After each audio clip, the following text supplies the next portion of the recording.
மீண்டும் உங்களை நாம் சந்திப்பதிலே மிக்க மகிழ்ச்சி அடைகின்றோம். நான் இலங்கையில் இருந்து பதுளை போதனா வைத்தியசாலையில் இருந்து வைத்தியர் கிருஷான் வேதநாயகம். இக்கால பகுதிகளிலே நாங்கள் பார்த்து கொண்டிருக்கின்ற விடயம் என்னவென்றால், ஆண்களுக்கு ஏற்படுகின்ற ஆண்மையின்மை அல்லது ஆண்குறி விரைப்புத்தன்மையற்ற நிலைமை, இரெக்டைல் டிஸ்ஃபங்க்ஷனை பற்றி நாங்கள் பார்த்து கொண்டிருக்கின்றோம். முதல்ல பார்த்த காரணம் என்ன? கார்டியோஜெனிக்னு சொல்லுவோம், இருதயத்துடன் சம்பந்தப்பட்டது. அது இருதயத்தில் இருக்கின்ற முடிவுறு நாடிகள் ஏற்படுகிற பிரச்சனையாக இருக்கலாம், ப்ரெஷராக இருக்கலாம், உயர்குருதி அமுக்கமாக இருக்கலாம். இரண்டாவதாக நீரழிவு நோய், டயபிட்டிஸ் மெலைட்டஸ் நோயாக இருக்கலாம். மூன்றாவதாக ஹைப்பர் லிப்பிடீமியா என்று சொல்லப்படுகின்ற இரத்தத்தில் இருக்கின்ற முக்கூட்டு கொழுப்புகள், கொழுப்பமிலம், அதே நேரத்தில் கொலஸ்ட்ராலின் அளவு கூடுதலாக இருக்கலாம். நாலாவதாக சிகரெட் புகைத்தல். எனவே இப்போது கண்டுபிடிக்கப்பட்ட ஆராய்ச்சி முடிவுகளின்படி சிகரெட் புகைப்பதற்கும் ஆண்மை இணைப்பு மிக நெருங்கிய தொடர்பு இருக்கின்றது. எனவே நாங்கள் இந்த சிகரெட் எங்களுடைய சிகிச்சை நிலையங்களிலே இந்த ஆண்மை இன்மைக்கும் சிகரெட்டுக்கும் இடையில் இருக்கிற தொடர்பை காட்டுவதற்காக ஒரு சிகரெட்டினுடைய படத்தை போட்டு அது அப்படியே வளைந்திருப்பதாக நாங்கள் போட்டிருக்கின்றோம். எனவே இதில் எனக்கு பதிவேற்ற முடியாது அந்த படத்தை. இதில் முக்கிய காரணம் என்ன? சிகரெட்டில் இருக்கின்றது நிக்கோட்டின் எனப்படுகின்ற வேதியியல் ரசாயன பொருளானது பாரதூரமான பாதிப்பை எங்களுடைய அந்த குறி விரைப்புத்தன்மை அடைவதை பாரதூரமாக அது பாதிக்கின்றது.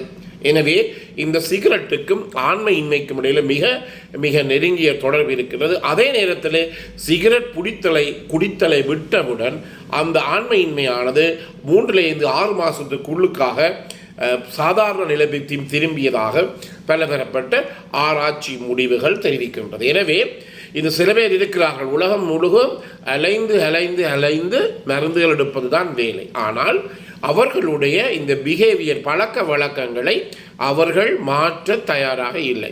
எனவே ஒருவர் ஒரு நாளைக்கு 10 சிகரெட் குடித்து கொண்டு இந்த ஆண்மையின்மைக்குரிய வயக்ரா போன்ற மாட்டைகளை வாங்கி பாவித்து கொண்டிருந்தால் அதிலே ஒரு விதமான பிரயோசனமும் நன்மையும் கிடையாது.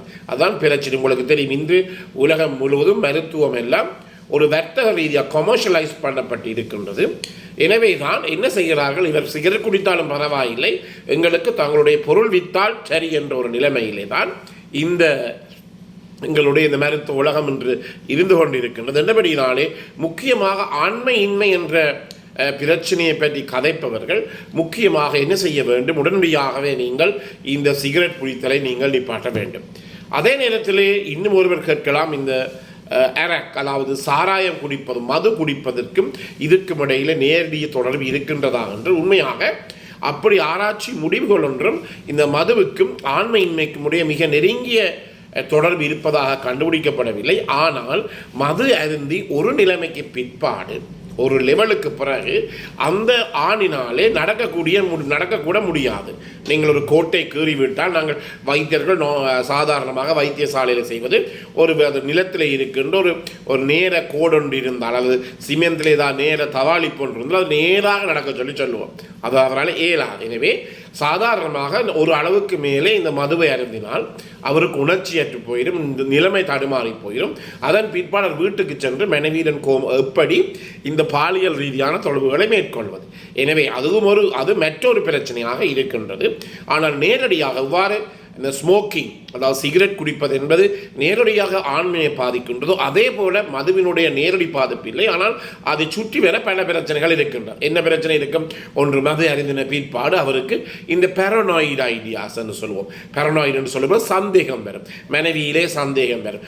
அதன் பிற்பாடு அது பெரிய ஒரு பிரச்சனையாக போய் அது திருப்பி சமூக பிரச்சனையாக போய் கூறி கடைசியில் அதுவும் ஒரு ஆண்மையின்மை உருவாக்கக்கூடிய ஒரு நிலைமையிலே வந்து போகும். எனவே மது நேரடியாக இந்த ஆண்மையின்மைக்கு ஒரு தாக்கம் ஏற்படுத்தாவிட்டாலும் அந்த மதுவானது பிற்பட்ட பல பிரச்சனைகளை வீடுகளில் உருவாக்கி அதன் பிற்பாடு இந்த ஆண்மையின்மை ஏற்படுது. சில பெண்கள் கூட என்னிடம் சொல்லியிருக்காள், இன்னும் வேலை செய்பவர்கள் கூட சொல்லியிருக்கிறார்கள், கணவர் குடித்து போட்டு வந்து தன்னுடைய பாலியல் தொடர்பை ஒரு 5 செகண்ட் கூட வைத்துக் கொள்வதில்லை, அப்படியே புரண்டு படுத்து விடுவார் என்று சொல்லி நேரடியாக சொல்வதை நான் பல தடவைகளிலே கேட்டிருக்கின்றேன்.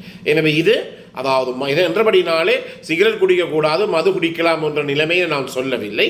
நேரடியாக மதுவினுடைய பாதிப்பு இந்த ஆண்மை இல்லைக்கு இல்லாவிட்டாலும் அதன் மூலமாக ஏற்படுகின்ற மனநிலை பாதிப்பு, உதாரணமாக எனக்கு ஒருவரை தெரியும், அவருடைய மனைவி வந்து கூட எனக்கு சொல்லி இருக்கிறார் என்னவென்றால், அதாவது இந்த கணவருக்கு நல்லா ஒரு குடிக்கக்கூடியவர், மது பாவிக்கக்கூடியவர், அதன் காரணம் அவர் மனைவியுடன் தொடர்பினை வைத்துக் கொள்ள முடியாது. ஆனால் அவருடைய மனைவி வேறு ஆளும் சிரித்து கதைத்தால் அவ்வளவுதான் அவருக்கு பாரதூரமான சந்தேகம் ஏற்பட்டு அன்று 20 வீடு முழுவதும் ஒரு ரணகலமாகி விடுகிறது, பெரிய சண்டையாக விடுகிறது.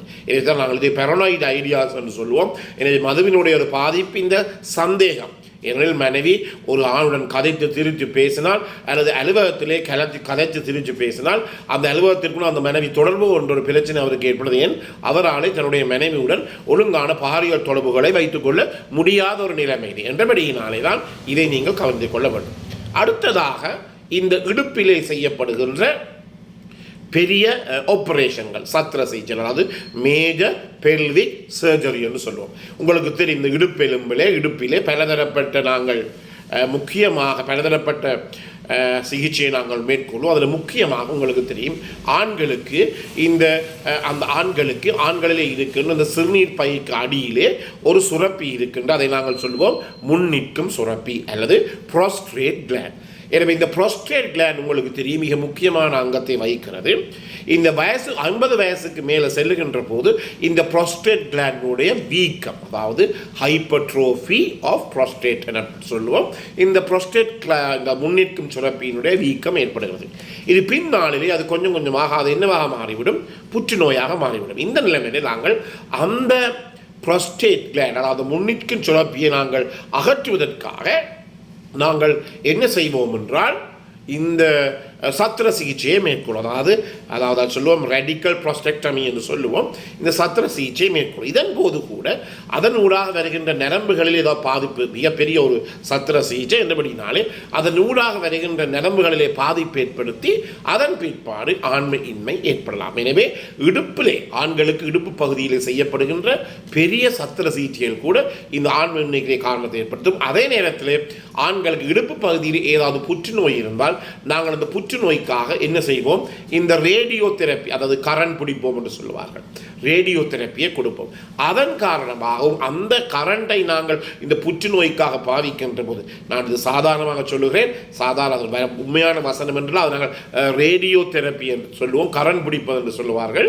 எனவே இதன் காரணமாக அந்த இடத்திலே இருக்கின்ற இந்த கரண்டை பிடிக்கின்ற போது, இந்த ரேடியோ தெரப்பியை கொடுக்கின்ற போது அந்த இடத்திலே இருக்கிற நரம்புகள், அதாவது ஆண் குறிக்க செல்லுகிற நரம்புகள் பாதிக்கப்பட்டு அதன் மூலமாக கூட அவர்களுக்கு ஆண்மை இன்மை ஏற்படலாம்.